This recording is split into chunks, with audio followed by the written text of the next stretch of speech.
ஒட்டுமொத்த திராவிட முன்னேற்ற கழகம் இந்த சென்னை மாநகரில் ரவுடிசமும் போதைப் பொருளும் அதிகமாக புழங்க விட்டு பெண்களின் பாதுகாப்பு என்பது மிகப்பெரிய கேள்விக்குறியாக மாறியுள்ள நிலையிலே இதை எதிர்த்து யார் இந்த சார் அப்படிங்கிற கேள்விக்கு பதிலை தேசிய ஜனநாயக கூட்டணி ஆட்சி அமைந்தவுடன் நிச்சயமாக கண்டுபிடிப்போம் என்கின்ற வாக்குறுதியும் கொடுத்து, அது மட்டும் இல்லாமல்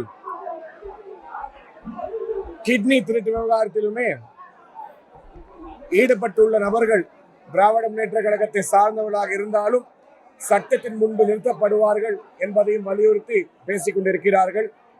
அதன் தொடர்ச்சியாக இன்றைய தினம் தென்சென்னை பகுதியிலே மாவட்ட தலைவர் திரு சஞ்சீவி அவர்கள் தலைமையில் உள்ள பொதுமக்களுக்கு 5000 குடும்பங்களுக்கு பாஜகவின் சார்பில் தலைவர் ரேனா நாகேந்திரன் அவர்கள் பட்டாசு மற்றும் இனிப்பு பொருட்கள் வழங்கும் நிகழ்ச்சியானது நடைபெற்றுக் கொண்டிருக்கிறது.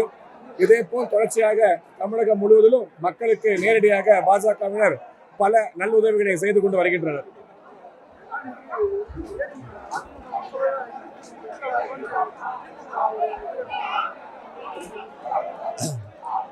ஏற்கனவே திருநெல்வேலியில் உள்ள அந்த இருட்டுக்கடை அதன் உரிமையாளருக்கு தொந்தரவு கொடுத்தது முதல் மக்களுக்கு அல்வாவை மட்டுமே கொடுக்கக்கூடிய திராவிட முன்னேற்ற கழக அரசாங்கத்தை கண்டிக்கும் விதமாகவும் கிண்டல் செய்யும் விதமாகவும் மக்களுக்கு 500 வாக்குறுதிக்கு மேல் அல்வாவாக கொடுத்துவிட்டு அதில் 20% கூட நிறைவேற்றாமல் பொய்யின் மேல் பொய் கூறி செவிலியராகட்டும், மருத்துவர்களாகட்டும், துப்புரவு தூய்மை பணியாளராகட்டும், மாணவராகட்டும் எல்லாருக்குமே திராவிட முன்னேற்ற கழகம் கொடுத்தது அல்வா மட்டும்தான். ஆகவே திராவிட அல்வாக்கடை என்பது நிறுவனமாகிக் கொண்டிருக்கிறது. இதை இன்று அதிமுகவின் சட்டமன்ற உறுப்பினர்கள் மிக அழகாக சட்டமன்றத்திலே எடுத்து கூறியிருக்கிறார்கள். இதற்கான பதிலை எப்படி ஃபாக்ஸ்கான் விஷயத்துக்கு அல்வா கொடுத்தாங்களோ, நம்ம கூட டிஆர்பி ராஜா அவர்கள் வெள்ளை பேப்பரை சொல்லும் போது, வெள்ளை பேப்பரை காட்டும் போது அண்ணன் இபிஎஸ் அவர்களை கிண்டல் செய்கிறார்கள் நினைச்சு பார்த்தா, உண்மையிலே தமிழ்நாட்டில் ஃப்ரெஷ் இன்வெஸ்ட்மெண்ட் அப்படின்றது வெள்ளத்தாளில் எழுதப்படாத விஷயமாக இருந்து கொண்டு வருகிறது. எதுவுமே இல்லை அப்படிங்கிறத டிஆர்பி ராஜா உண்மையை சொல்லியிருக்காரு. நான் கூட கிண்டல் பண்றாரு நினைச்சேன், பார்த்தா அப்படி இல்லை. அவர் உண்மையிலே தமிழ்நாட்டுக்கு எந்த இன்வெஸ்ட்மெண்ட்டும் வரல, வெறும் எம்டி வெள்ளை பேப்பர் தான், வெறும் வெள்ளத்தாள் தான் அப்படிங்கிறத செய்கையாக உண்மையை எடுத்து சொல்லியிருக்கிறார். அதற்கு டிஆர்பி ராஜா அவர்களை நம்ம பாராட்டி ஆக வேண்டும். உண்மையை கூறியதற்கு நம்ம தான் அதை புரிந்து கொள்ளாமல் விட்டுட்டோம். ஸோ தமிழ்நாட்டில் ஃப்ரெஷ் இன்வெஸ்ட்மெண்ட் அப்படிங்கிறது சுத்தமாக எதுவும் வரவில்லை. செம்கார்ப் என்கின்ற சிங்கப்பூர் நிறுவனம் குஜராத்துக்கு போயிட்டாங்க.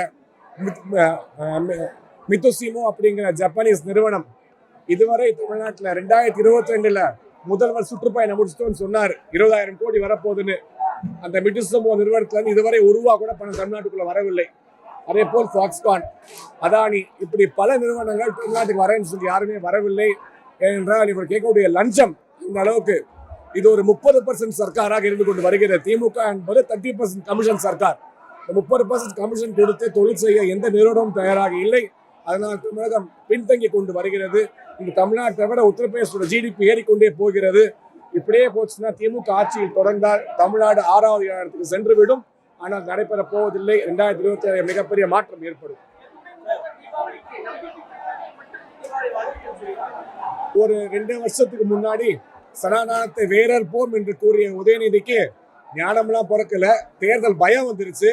2026 மிகப்பெரிய தோல்வியை தமிழகத்தின் இந்துக்கள் கொடுக்க போறாங்க அப்படிங்கிறதுக்காக இப்படி ஒரு உருட்டு அப்படி ஒரு உருட்டு, வாழ்த்து சொன்ன மாதிரி இருக்கணும் சொல்லாத மாதிரி இருக்கணும் அப்படிங்கிறதுக்காக நம்பிக்கை உள்ளவர்களுக்கு மட்டும் வாழ்த்து அப்படின்னு நாசுக்கா சொல்லியிருக்காரு. அது மாநில தலைமை தேசிய தலைமை எடுக்கக்கூடிய முடிவு.